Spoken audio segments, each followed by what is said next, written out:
ng isang 1-1. Oo nga pala, so ang dami nila kailangan i-consider para nga somehow yun ay sagot sa mabilis na play dito ng TLPH. Yep. So makakita tayo ng dalawa naka-purify from TLPH, tapos the usual spells naman para sa TNC.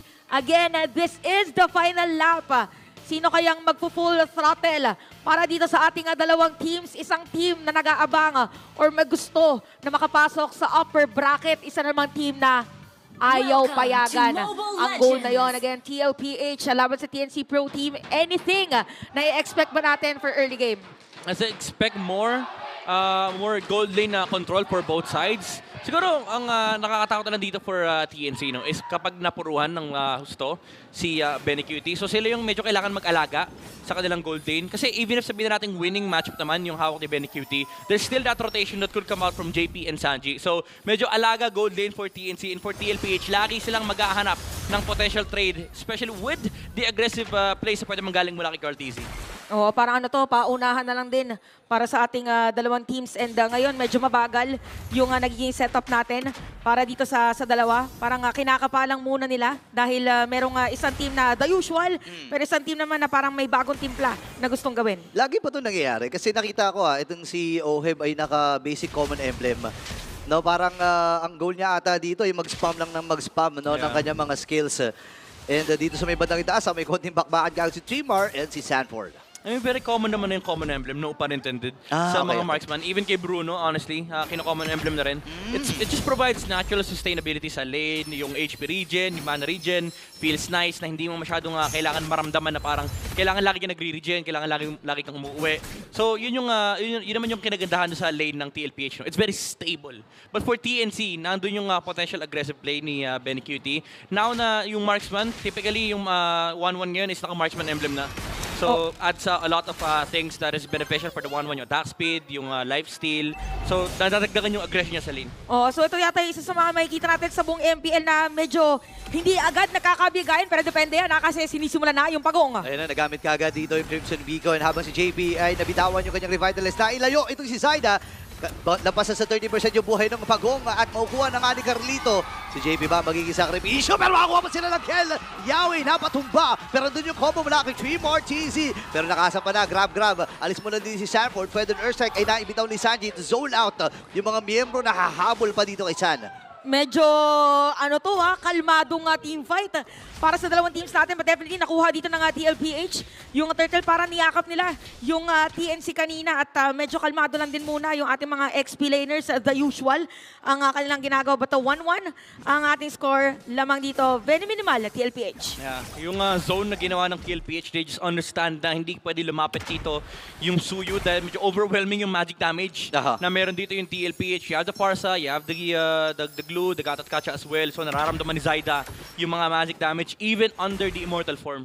Oo, and kapansin-pansin nga na isa yun sa mga in-adjust no, para dito sa isang Suyu. Ngayon, si Sanford ay nagamit na kagad yung kanyang ultimate. Habol ba sa dito? Spread lang pala yun. So ngayon ay atras muna dito itong si Zaida. Medyo tahimik ang nagiging ikutan na. Alam mo, parang hindi ako sanay na medyo ganito yung nangyayari para sa dalawang teams natin. Kasi ito mga kilala natin, explosive, yung bigla na lang magagawa ng set or initiation. So, ibig sabihin, alam nila na talagang napaka-crucial na hindi magugulo si Benny QT at saka si Oheb. Para sigurong gameplay nila dito, kalma lang guys. Mamaya na lang pag meron na kaming farm. Ganon ang ginagawa ngayon ng dalawang teams natin. Yeah, at siguro talaga yung tsura kapag yung dalawang team, they understand how the rotations in the early game works. Namamatch nila yung isa't isa. Actually, kanina pa nagkakaroon ng hidden war between JP and Yawi, yung kontrolan sa bush. Na bibigyan na rin ng spasyo dito si Zaida at si Carl TZ makapag-farm. Walang invade na masyado nangyayari. So parang yung laban, nangyayari naman siya. Hindi lang natin makita kasi control na lang talaga ng mga jungle camps. Parang ano to, medyo mind games lang. Mind games ka lang talaga na inaaurahan mo yung isang team ay nakapwesto na naman. Di ba sinimulan natin na dun sa mind games ni Yawi tsaka ni JP, pero ngayon parang pupwesto ng mga players natin, TLPH and TNC, parang maghahanap lang muna sila ng perfect timing kung kailan papasok, makakasecure na si Zaida na kanyang purple buff. Ginamit na rin dito yung Feather Airstrike para kay San. Ang linis ng execution ng lahat. Oy, dyan na, nagitamit daw ng ultimate habang si JP ay pumasok with that ultimate. Ngayon naman si Cartese ay nababara na rin. Tumama yung sibat. Ngayon, atras muna dito ang Team Liquid Philippines, pero hawak pa rin ang TNC. Itong pagong na ito, mailalayo na nga itong si JP. Si Sanford, medyo delix yung pwesto niya, pero makakaligtas pa rin. Grabe, napakaganda nung reset, nung pagong tumama yung Spirit Destruction. Alam nila, wala na ring dalawang ultimate. Actually, 3 ultimates yung Brenner ng TLPH. Yung pagka-reset ng TNC, alam nila, freebie na yung pagong dahil nandun din naman yung 1-1 sa turtle fight. Grabe, nakakatakot talaga maglaro kung isa kang team sa MPL Philippines, no? May chance na sobrang aggressive, pero hindi. Pero ito, kalmado lang yata, bottom lane. O, di ba? Okay. Magkakaroon ng poke, pero alam nila na kailangan umatras, kailangan umalis. Oo nga eh. Tsaka ibibigay na ata nila itong bottom lane no, kay Carl TC. So, sasama na si Sanford sa mga magaganap. Pero sabi ni Carlito, sige na, atrasan na natin. Pero nagamit kagad yung damage lang. Pasok din si Sanford. Grab ay nagamit. Pero dadalhin din sa may gilid. Kulang ata ng reinforcement mula dito sa Team Liquid Philippines. Kung sila yung nagamit na rin, JPA kailangan ng umatras. Si Lancy nako binibit-bit. Pasok din. Kagad si Yawi. Ngayon si Benny ba makakuha? Hindi. Si Lancy nakakuha nung kill na yun. Pasok na naman si Sanford dito. Ohe may umaatras. Nagamit din yung Crimson Beacon. Para kay Lancy, ang blitz maubos ng mana. Atraso muna dito ang Team Liquid. Same with TNC. Walang mamamatay. Pero yung top ha, ang laking spasyo para kay Zaida.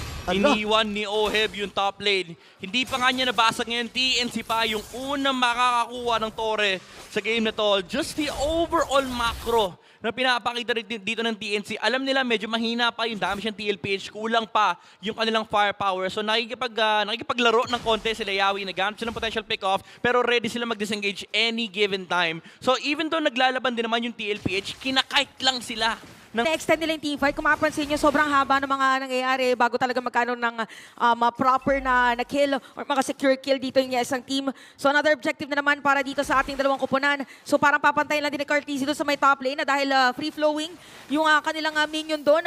At parang ready na ba kayo sa 5v5? Dahil kung mapapansin natin, nakapwesto yung lahat ng mga players natin on this turtle. Pero din na natin kung anong gagawin dito.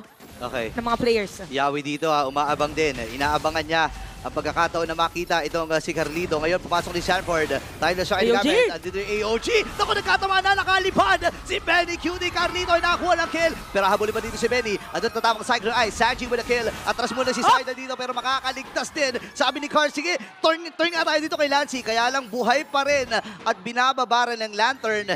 Pero ang nagwagi doon sa pagong ay ang TNC pa. Oo, so ngayon, yes, nakakuha ng turtle pero TLPH lamang pa din in terms of gold. Ano na ba ang pinakalagay nung game natin ngayon? Well, TLPH, sila ngayon yung lumamang talaga ng sobra doon sa engagement na yun. Especially na nakakuha sila ng dalawa, they only lost one hero. And then yung mid lane control ay napunta pa sa kanila. This allows TLPH to just roam around the map, kunin yung ibang jungle camps dito ni Zaida. So dito na mag-i-start yung chokehold na pwedeng gawin dito ng TLPH kasi dito naman dito mo na makikita yung pendulum na magmi-mid tapos lilipat ng lane, magmi-mid ulit. So TNC, they have to find kailangan sila makaharap ng clapback against TLPH kasi kapag nagsimula yung momentum na yun, yung swing na palipat-lipat ng lane yung TLPH, baka umabot tayo sa point na sobrang late game na at mataba na yung Moskov. Oo nga, tsaka parang dito nililinis na lang nila yung mga pwesto eh. Parang hindi na nila magpipigilan later on. And speaking of Moscow, by the way, nagamit na dito ni Oheb yung kanyang Purify. Gusto siya na sang setupan kanina ni Yawi. Probably pinilit nila. Napakasakit yung Feather Ursa, pero bibit-bitin. Purify, nabitaw na kagad dito ni Sanji. Atras muna si Sanford. Nagsasama-sama ang mga miyembro ng TNC habang doon sa may bandang itaas. Nagpo-flow na rin si Oheb. Kailangan nila mag-react doon sa may bottom lane. Ang ganda ng control ng TNC talaga, kagaya nga nung napansin mo, Nightmid. Sa totoo lang, hindi ako sanay na ganito ang ating dalawang kupunan ngayon. Yeah. Pero ibig sabihin talagang nag-evolve na yung playstyle mga teams natin na dito sa MPL Philippines. Uy! Muntik pa tumama yung SOD. And again, ganito kasi itsura talaga nung game kapag namamatch ng kalaban mo yung ginagawa ng kalaban nila. So for TLPH, even though sila yung may karapatan magsimula ng play sa may middle lane, naka-ready rin kagad kasi yung ibang members dito ng TNC, 3 yung nakaabang doon, and isang tao lang yung nag-clear sa wave sa mid. So hindi rin makagawa ng potential play dito yung TLPH kasi pwede sila sagutin ni Yawi. Na kapag nagpakita yung ibang members dito ng TLPH, let's say bagsak nila ng Feather Strike si Benny QT, nare-reveal yung information and pwede makahanap ng counterplay yung Kalea. Ngayon ay pwesto na nga rin ang kupunan ng TNC para dito sa unang Lord ng laban. Lancy, chinecheck lang niya yung mga bush kung may mga nagtatago bang cavalry dito sa may mga parte na ito. Ngayon, si Sanford lamang nagpapakita. Same with JP. Tago pa rin ang impormasyon ng ilan sa mga miyembro ng TLPH. Tingnan natin ngayon kung itutuloy ba to, i-reset. So napaka-importante ng mga position ng dalawang teams Sa bottom, natin. Habang ginamit ang Spear of Destruction, kanina to tama, lalabas ba sa Moscow? AOG, nakuha na kagad isa yung unang Lord ng laban. Naman si Shaji! Ay, nakuha din with the Federal Race Swag. JP nakapatay. Ohim naman ay makakuha din ang kill. Habang si Carlito ang lilinis. Apat ang napatumba. Atras muna si Lancy. At sa isang iglap lang, nakikita natin ngayon, nasisira na ng Torrent TLPH sa may gitna. Ito na ba yung final lap nila para sirain lahat ng mga tore ng TNC? Wala, minamadali ata ng CNC ito. Though mayroon pa namang sabog, mayroon pa namang blessing doon sa may bandang gitna. Pero sasalubungin na ng Team Liquid Philippines itong unang Lord ng laban. Hindi rin napakinabangan ng CNC yung nakuha nila. Oo, kakaibang Lord turn yung ginawa ng DLPH. Perfect execution mula kay Oheb, kay JP. Napakaganda nung latag nung kanyang AOG.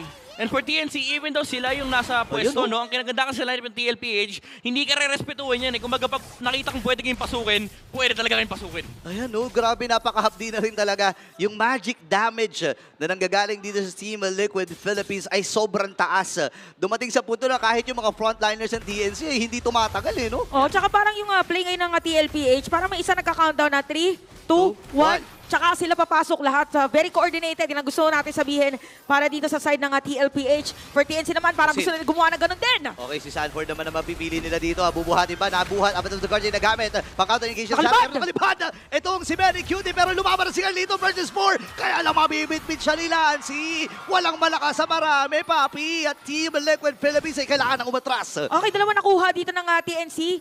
Maganda ba yun na para sa, or effective ba yun para sa TLPH? Yung nangyari yun?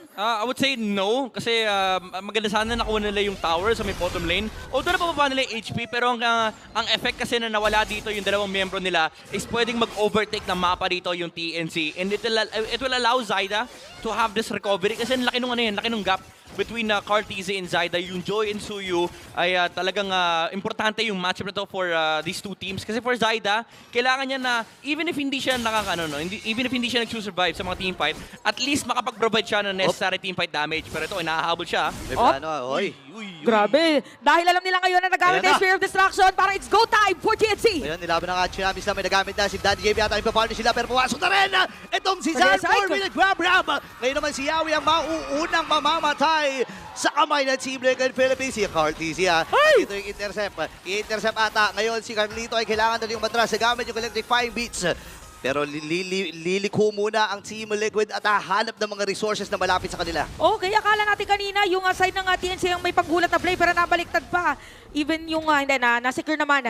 Dito na yung side yung kanyang orange buff. Although 10 seconds for this Lord. Nakasira pa ng tore yung TLPH. Ang sakit sa bangs nung nung fair airstrike ni Sanji. Ramdam na ramdam no?